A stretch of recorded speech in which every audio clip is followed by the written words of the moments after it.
እንዴት ደስ እንደምል ልነግራችሁ አልችልም። እግዚአብሔርን በጣም ደስ ብሎኛል። ሲበዛ በጣም ውስጤ እንዴት ደስ እንዳለ ልነግራችሁ አልችልም። በቃ ምን አግኝተሽ ነው አትበሉኝ። በቃ አትበሉኝ። ምን አግኝተሽ አትበሉኝ።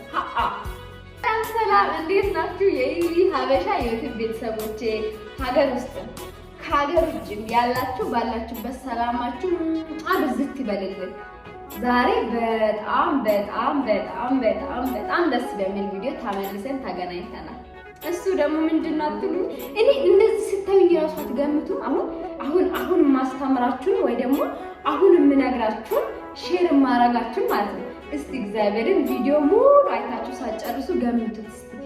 ስለምን ማወራችሁ ይመስላችኋል? እንደዚህ ዝም ብላችሁ ስታዩኝ እግዚአብሔርን ስለምን ማስተምራችሁ ወይ ደግሞ ስለምን ማወራችሁ ይመስላችኋል?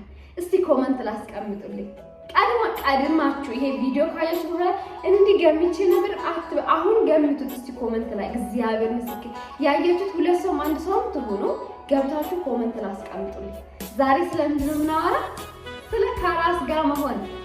ከራስ ጋር እንደምሆን የሚያስደስት እዚህ ምድር ላይ የለም። እንደው በብዙ ሰዎች እንማራለን።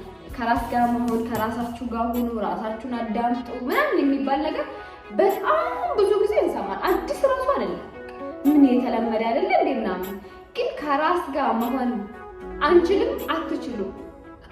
በቃ ብዙ አይችልም፣ ይጨንቋል፣ ብርክብርክሏል። ይሆን ለምን መሰላችሁ? ከራሳችን ጋር ማን ሆነው ራሳችን መቀበል ስለሚያቅተን። ከራሳችን ጋር ስንሆን ህሊና አይዋሽም። በነገራችን ህሊና ስለማይዋሽ እያንዳንዱ ሰዎች ላይ የምናሳብበው ምናምን ነገር ጥፋታችን እንደሆነ ይነግረናል። ከዛ ደግሞ ከራስ ጋር ስንሆን ብዙ ነገር ውስጥ ያለ ነገር ይጮህብናል። ግን በደንብ ከራሳችሁ ጋር ስትሆኑ ጮ ይወጣል። ከራሳችሁ ጋር መሆን ጥቅሙን አንደኛ ልንገራችሁ። የመጀመሪያ ጥቅም ከራስ ጋር መሆን የምትጠቀሙት ራሳችሁን ከሰው ጋር ማወዳደር ትታችሁ ራሳችሁን ከትላንትና ማንነት ጋር ራሳችሁን ታወዳድራላችሁ። ይሄ ደግሞ ጥቅም አለ። ከሰው ጋር ስትሆኑ ከሰው ጋር ራስን ማወዳደር ማለት ሰው ራሱን የሆነ ቦታ የተሻለ ቦታ ከደረሰ ጓደኛ ጋር ራሱን እያወዳደረ ከሆነ ራሱን እየገደለ ነው። ሰው ጋር ራሱን እያወዳደረ ከሆነ ራሱን መርዝ እያስጠጣ ነው። በቃ መርዝ አልሞታችሁም እንጂ መርዝ እየጠጣችሁ እንደሆነ አስብ። ከሰው ጋር ራስን እንደማወዳደር ክፉ በሽታ ክፉ እንትን የለም። በቃ በጣም መጥፎ ነው ከሰው ጋር ራስን ማወዳደር። ከራሳችሁ ጋር ግን ራሳችሁን ስታወዳድሩ ከምን አንፃር ነው የምታወዳድሩት? ትላንትና ለምሳሌ ከቤት ኪራይ መክፈል የማትችሉ ትላንትና ምግብ መብላት የማትችሉ ከሆነ ዛሬ ያን ነገር ማድረግ ከቻላችሁ ለውጥ አምጥቻለሁ ማለት ነው።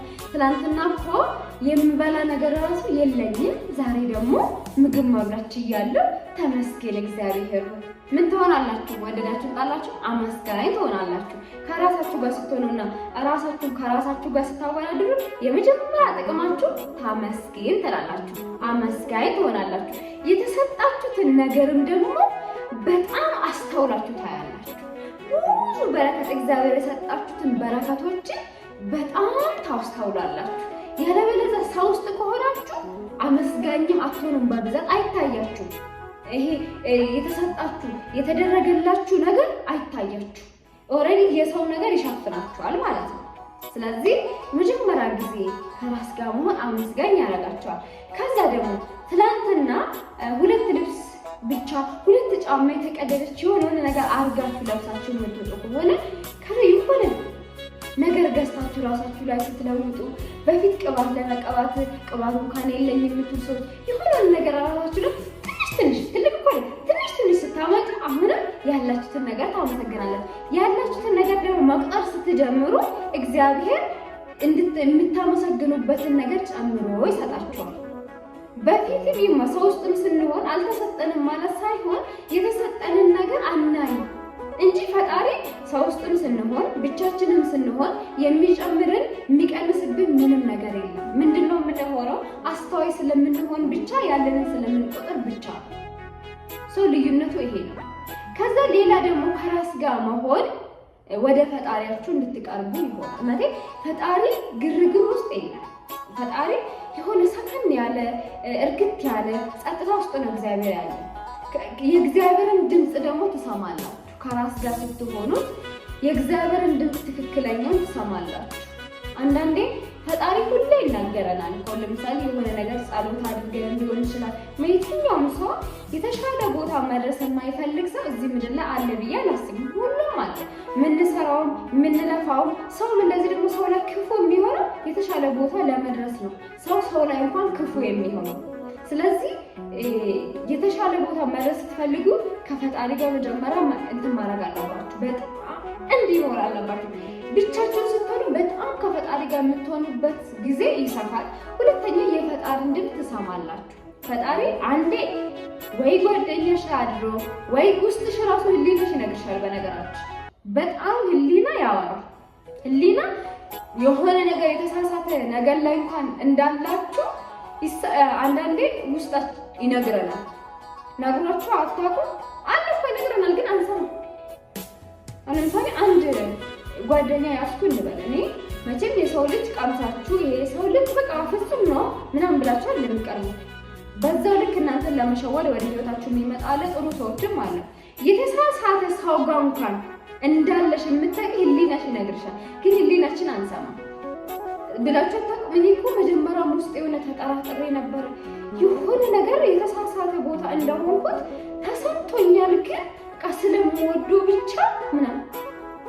ስለዚህ ፈጣሪ ነግሮሻል። እምቢ ብለሽ ራስሽን ባለማዳመጥ ገፍተሽው ስህተት ውስጥ ትገቢያለሽ። ስራም ቢሆን ለኛ የማይሆን ስራ ከሆነ ማለት ነው ህሊናችን ይነግረናል። እሱን ግን የምትሰሚ ከራስሽ ጋር መሆን ስትጀምሪ፣ ለራስሽ ጊዜ መስጠት ስትጀምሪ፣ ውስጥሽን በደንብ እያንዳንዱን ስሜትሽን ማዳመጥ ስትጀምሪ ነው የሚነግርሽ።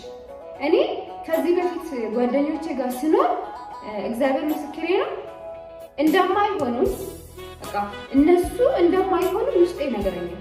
ግን በጣም ስለምወዳቸው የሰው ራብ ስላለብኝ በቃ የሆነ አንዳንዴ ያ ከእንትን አንጻር ሊሆን ይችላል ብዬ እሱን ሳልሰማ ገፍቼ ከዛ ከነዛ ጓደኞቼ ጋር ቀጥዬ ያተረፍኩት በጣም ደስ የሚል ቡጢና ደስ የሚል ቻሌንጆች አጋጠሙ። ደስ ይላል እሱ።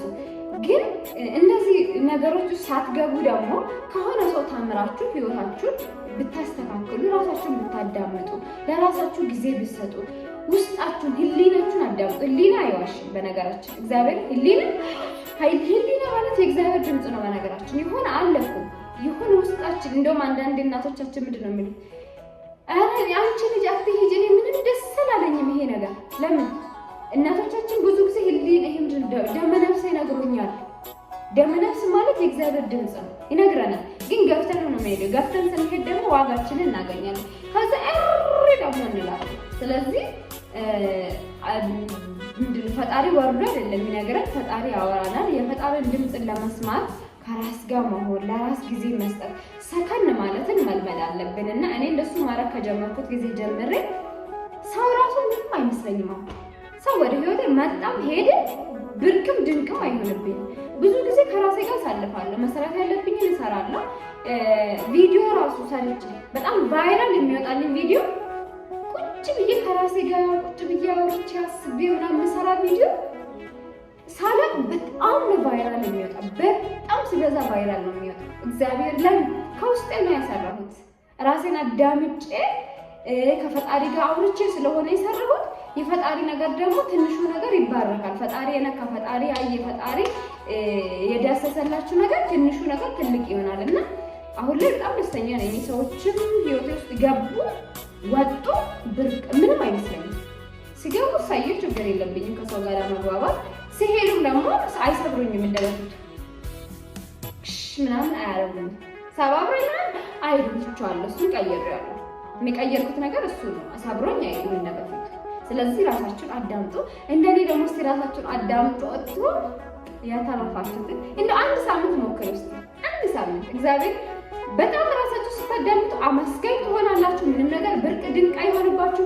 ሰዎች መጡ ሄዱ ምንም ነው የማይመስላችሁ። ለምን የያዛችሁት እግዚአብሔር ስለሆነ። እግዚአብሔርን ጓደኛ ስታረጉ ህሊናችሁን በውስጣችሁ ደመነፍሳችሁ ስታነቡ ስትናበቡ ጉዳትም ወደ ህይወታችሁ ይሄ ምንም ነገር ፈተና ቢመጣ ምንም የማይመስል ሰከን ብላችሁ ከእግዚአብሔር ጋር ነው የምታልፉትና ከራሳችሁ ጋር ከራስ ጋር መሆን በጣም ደስ ይላል። ከራስ ጋር መሆን እንዴት አባቱ አየ እንደሆነ አሳቡትም እግዚአብሔር። እስቲ እናንተ ሞክሩ። እርግጠኛ ነኝ ከዚህ ቪዲዮ ደግሞ በጣም ብዙ ነገር እንዳያችሁ እንደተማራችሁ ተስፋ አደርጋለሁ። ሌላ ቪዲዮ ደግሞ እንዲሰራላችሁ ሰብስክራይብ አድርጉ፣ ላይክ አድርጉ፣ ሼር አድርጉ። ቤተሰብ ሁሉ ሰው አስባል የፈጠረን አምላክ መድኃኒዓለም ይፈጽማል።